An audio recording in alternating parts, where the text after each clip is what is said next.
오늘도 뜨거운 이슈, 핫 이슈를 시원하게 풀어봅니다. 오늘의 커버스토리 박상현 아나운서와 함께합니다. 어서 오세요. 네, 안녕하세요. 박상현입니다. 네, 항상 아침에는 옷구슬 굴러가는 소리 박상현 아나운서와 함께하게 됐습니다. 네.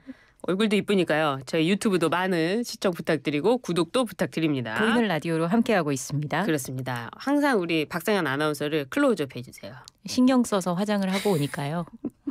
많이 잡아주세요. 네, 이 아침에 이렇게 화장하고 오는 게 쉽지 않습니다. 그럼요. 여러분. 네, 오늘 첫 번째 소식 들어가 보도록 하겠습니다. 네. 윤석열 대통령의 비상계엄 선포 이후 상황을 좀 살펴봐야 될 것 같은데요. 대통령께 비상계엄을 직접 건의한 것으로 알려진 김용현 국방부 장관에 대한 해임을 요구하는 목소리가 높았는데 김 장관이 어제 저녁 사의를 직접 표명했습니다. 그렇습니다. 김용현 국방부 장관 어제 저녁에 입장을 밝힌 건데요.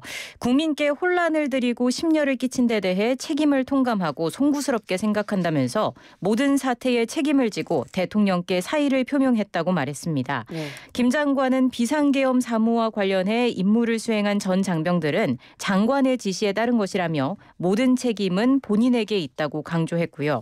그는 계엄은 해제됐고 국민은 일상을 회복하고 있지만 국내 정치 상황과 안보 상황은 녹록지 않다면서 국방부는 이런 상황을 매우 엄중하게 인식하고 당면한 현안들을 안정적으로 관리하면서 국방 운영에 차질이 없도록 모든 노력을 다해 나갈 것이라고 밝혔습니다. 그래요. 국회에서는 국회 국방위에서 오늘 전체 회의를 열고 이 윤석열 대통령의 비상계엄 선포 해제 경위와 관련한 긴급 현안 질의를 한다고요? 그렇습니다. 국회 국방위원회는 어제 국회법 52조에 따라서 비상계엄 선포 경과와 병력 동원 관련 현안 질의를 위한 개회 요구서를 제출했습니다. 김용현 국방부 장관, 계엄사령관에 임명됐던 박안수 육군 참모총장, 소속 부대에서 계엄군 병력을 동원했던 곽종근 육군 특수전사령관, 또 여인형 방첩사령관, 이진우 수도방위사령관 등이 출석 대상이 될 것으로 보입니다. 야당 의원들은 특히 박 총장에게 정치활동 금지, 언론 통제 등을 명시한 계엄 포고령 작성 경위를 집중적으로 추궁할 것으로 보입니다. 그렇군요.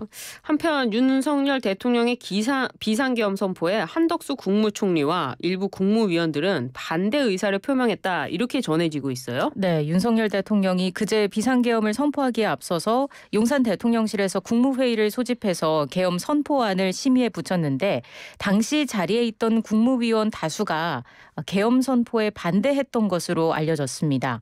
윤 대통령은 그젯밤 김용현 국방부 장관과 이상민 행정안전부 장관, 조태열 외교부 장관, 김영호 통일부 장관, 조규홍 보건복지부 장관 등이 참석한 가운데 국무회의를 주재하고 계엄 선포안을 심의에 붙였다고 하고요. 네. 참석한 국무위원 중 상당수는 계엄 선포안이 심의된다는 사실을 사전에 알지 못했고 현장에서 알게 된 것으로 전해졌습니다. 네. 이후 한 총리를 비롯한 국무위원들 다수는 계엄 선포에 강하게 반대를 했다고 해요. 하지만 윤 대통령의 확고한 의지는 네. 꺾지 못한 것으로 보이고요. 헌법과 계엄법에 따르면 계엄 선포는 대통령 권한에 속하고 국무회의는 계엄 선포안을 심의할 수 있을 뿐 이에 대해 찬반 의결을 할 수는 없게 돼 있습니다. 네. 그래서 계엄을 선포하겠다는 윤 대통령의 뜻이 분명했던 이상 국무위원들이 법적으로 윤 대통령을 막을 수는 없었던 것으로 보입니다. 그래요. 대통령이 최고 책임자고 또 통수권자이기 때문에 네. 대통령이 결정하고 책임을 지는 거죠. 네. 다만 이 결과적으로 계엄 선포가 국무위원회에서 의결됐기 때문에 일각에서는 이 회의에 참석한 총리나 장관 등 국무위원에게도 책임이 있는 거 아니냐 이런 목소리가 나오는 거 아닙니까? 네, 맞습니다. 여야 할 것 없이 내각도 총사퇴해야 한다 이런 주장이 나왔던 거고요. 한 총리와 국무위원들이 어제 오전 11시부터 1시간가량 정부 서울청사에서 비상계엄 관련한 현안 간담회를 열고 사태 대응 방안 등을 논의했습니다. 그리고 전원 사의를 표명했습니다. 한덕수 국무총리는 내각을 통할하는 총리로서 작금의 상황에 이르게 된 모든 과정에 대해서 책임을 통감하고 있다고 밝혔고요. 네. 한 총리는 이 시간 이후에도 내각은 국가의 안위와 국민의 일상이 한치 흔들림 없이 유지되도록 모든 부처의 공직자들과 함께 소임을 다해달라고 당부했습니다. 이에 앞서 윤 대통령 계엄 선포 사실을 인지하지 못했던 대통령 비서실 수석비서관 이상 고위 참모진들도 일괄 사의를 표명했습니다. 그렇군요. 이런 식의 인사 쇄신도 될 수 있겠다 이런 생각도 드네요. 그러나 이런 계엄 사태로 8년 만에 이 국회에서는요 다시 탄핵 정국으로 치닫는 양상을 보이고 있습니다. 네, 정치권의 긴장감은 그 어느 때보다 높아 보입니다. 야당은 정권 퇴진 공세에 총력을 쏟는 모습인데요. 계엄 선포 이튿날 바로 윤 대통령 탄핵소추안을 발의했고요. 네. 오늘 새벽에 대통령 탄핵소추안이 국회 본회의에 보고됐습니다.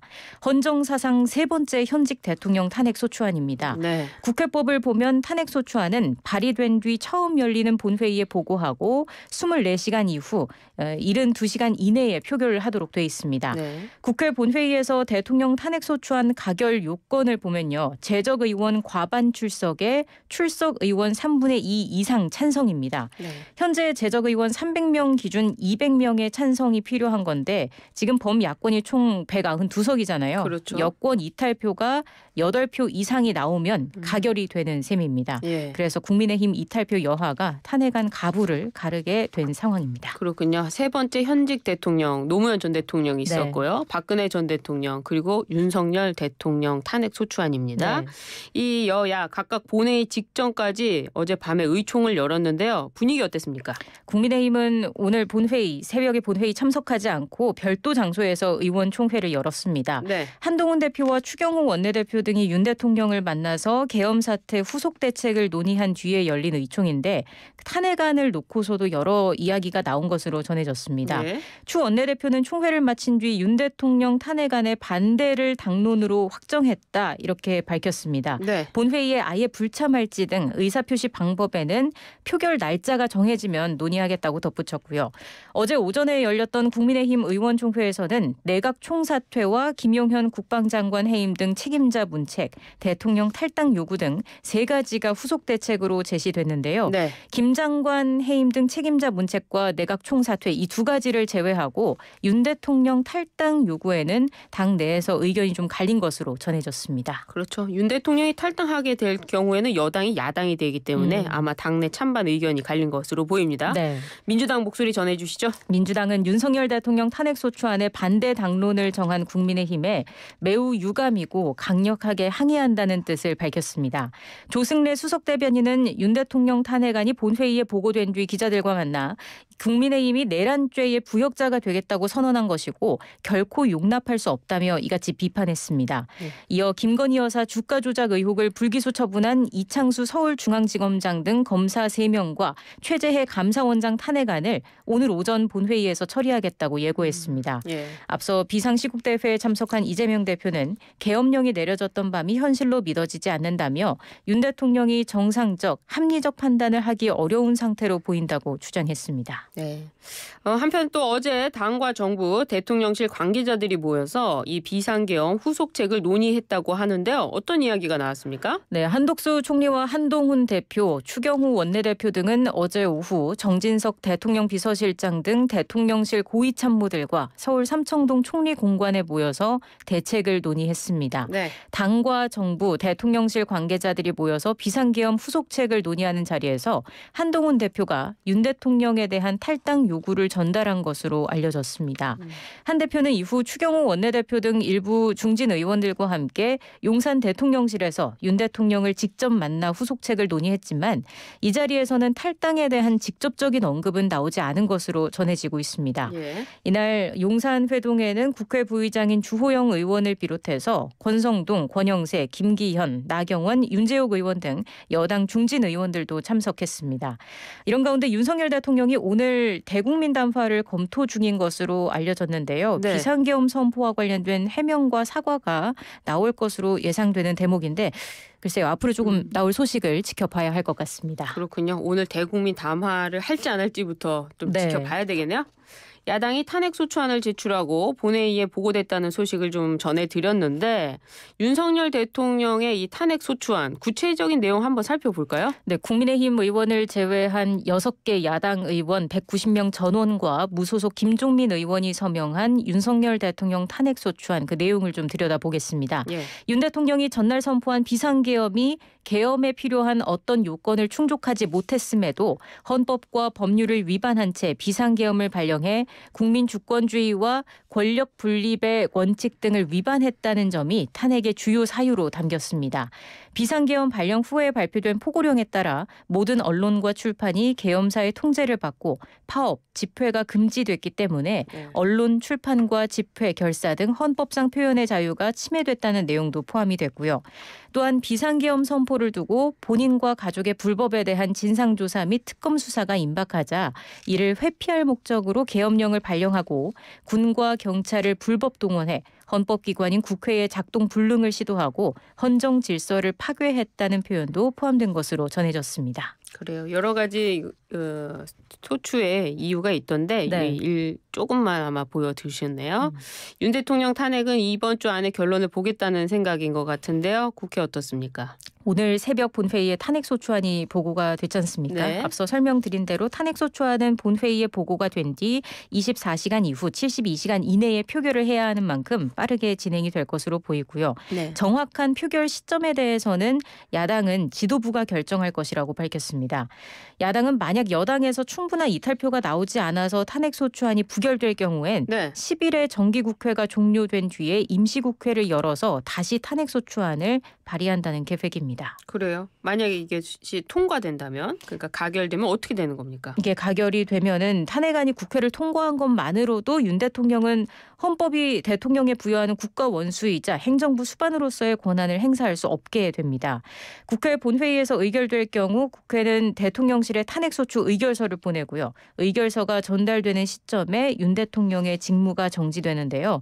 헌법은 대통령이 고리되거나 사고로 인해 직무를 수행할 수 없을 땐 국무총리, 법률이 정한 국무위원회 순서로 대통령의 권한을 대행하도록 하고 있습니다. 네. 그러니까 만약에 가결이 된다면, 통과가 된다면 한덕수 국무총리가 대통령 권한 대행을 맡게 됩니다. 그래요. 헌법재판소 탄핵 심판으로 가게 되면 심판 결정이 내려지기 전까지는 이 대통령 신분이 유지되는 것이죠? 맞습니다. 탄핵안이 통과되면 공은 이제 헌법재판소로 넘어가게 됩니다. 헌법재판소가 탄핵 심리를 하려면 9명 가운데 최소 7명의 재판관이 필요한데 지금 국회 추천 몫으로 돼 있는 재판관 3명의 자리가 비어 있습니다. 네. 국회 추천 몫 3명이 임명되지 않은 상태인데 지금 이게 변수로 떠오르고 있습니다. 헌법재판소법을 보면 현재는 재판관 7명 이상이 출석해야 사건을 심리할 수 있고 탄핵 사건의 경우 6명 이상이 찬성해야 결정을 내릴 수 있는데요. 근데 현재는 지금의 6인 체제로도 탄핵 사건 심리와 결정을 모두 할 수 있다는 입장입니다. 탄핵 절차가 진행 중인 이진숙 방송통신위원장이 정족수 부족으로 심리가 멈추는 건 부당하다면서 낸 가처분 신청이 인용됐다는 게 그 근거입니다. 하지만 6인 체제에서 실제 탄핵 사건에 대한 결정이 나올 수 있을지는 미지수입니다. 재판관 6명의 의견이 전부 같지 않다면 결정을 내릴 수 없는 한계가 있는 데다가 사안의 무게감을 고려한다면 헌재가 정상 체제를 갖춘 뒤에 사건을 다뤄야 더 큰 정당성을 확보할 수 있다는 목소리도 있습니다. 일단 민주당은 어제 2명을 추천을 했고요. 탄핵안이 국회를 통과한다면 윤 대통령의 직무가 정지되는 만큼 한덕수 국무총리가 신임 재판관을 임명하게 될 거고요. 그 이후에 탄핵소추안 심리가 시작될 것으로 보입니다. 그래요. 어젯밤부터 오늘 언론들 쭉 살펴보니까 왜 대통령이 이 짧은 시간에 비상계엄 실패할 것 같은데 왜 하게 되었는지 미스터리라면서 계엄 선포문 또 해제문도 다시 이유를 들여다보기 시작을 했는데요. 균형 잡힌 시각이 필요한 거 아닌가 이런 생각도 드네요. 오늘 유튜브와 관련해가지고 저희 유튜브 계속 설명을 드렸는데 감사제 좀 설명해 주시죠. 지금 70만 명 구독자를 코앞에 두고 있습니다. 감사 이벤트를 진행을 하고 있는데요. 구독자 7명을 모아오신 70명에게 푸짐한 선물을 드리는 777 감사제가 진행되고 있습니다. YTN 라디오 유튜브 구독 인증샷 7개를 모아서 카카오톡 오픈 채팅방에 보내주시면 끝입니다. 그래요? 네, 보내주시면 추첨을 통해서 선물을 드립니다. 선물 어떤 겁니까? 한우 선물 세트도 있고요. 스키 좋아하시는 분들 스키 종일권 드리고 건강기능식품, 커피 쿠폰 등 다양합니다. 1등 상품은 누차 말씀드리지만 김치 냉장고 상당합니다. 많이 참여해 주시면 좋겠습니다. 그렇습니다. 오늘도 옥구슬 같은 목소리 박상현 아나운서와 함께했습니다. 유튜브도 많이 봐주세요. 감사합니다. 네, 고맙습니다.